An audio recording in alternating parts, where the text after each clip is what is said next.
მსოფლიო ლიდერები ნიუ-იორკში იკრიბებიან, სადაც გაეროს გენერალური ასამბლეის კვირეული იწყება. პალესტინის საკითხი, ირანის წინააღმდეგ სანქციები, რუსეთის ომი უკრაინაში, ასევე გლობალური კლიმატური და ჰუმანიტარული კრიზისი. ეს დღის წესრიგში მთავარი თემებია.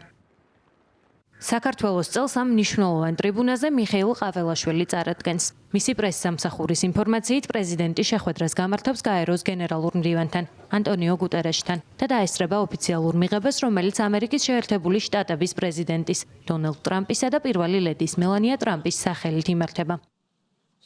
მართულ გუნდში აცხადებენ, რომ მიხეილ ყაველაშვილი მსოფლიოს სიმართლეს გააცნობს. მათივე თქმით, პრეზიდენტის გზავნილი ვაშინგტონსაც შეეხება. საქართველო მზადაა ამერიკის შეერთებულ შტატებთან ურთიერთობები ახალი ფურცლიდან დაიწყოს. ეს არის ძალიან მნიშვნელოვანი პლატფორმა, რომელიც აუცილებლად უნდა იყოს გამოყენებული და მთელმა მსოფლიომ უნდა გაიგოს სიმართლე და რეალობა. სიმართლე რა არის ამ შემთხვევაში? თქვენ ახსენეთ, რომ ყველამ უნდა გაიგოს რა არის სიმართლე, რას გულისხმობთ? სიმართლე ის არის, რომ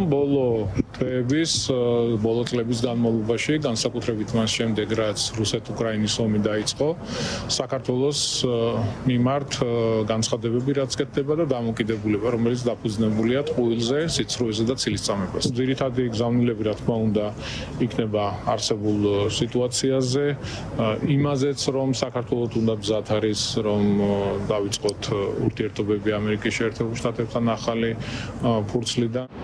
გაეროში გამოსვლასთან დაკავშირებით ოპოზიციის წარმომადგენლების მოსაზრებები განსხვავებულია.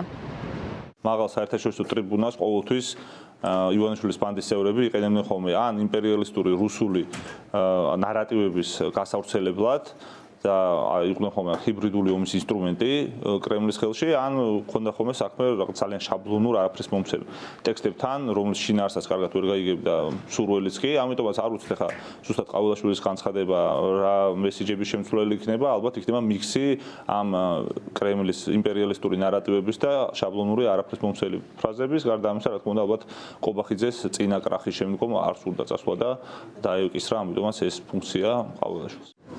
ბოლო წლებში საქართველოს გაეროში პრემიერ-მინისტრი წარადგენდა ხოლმე. წელს კი ნიუ-იორკში პრეზიდენტი ჩავიდა, რომელიც მსოფლიოს ქართულ ენაზე მიმართავს.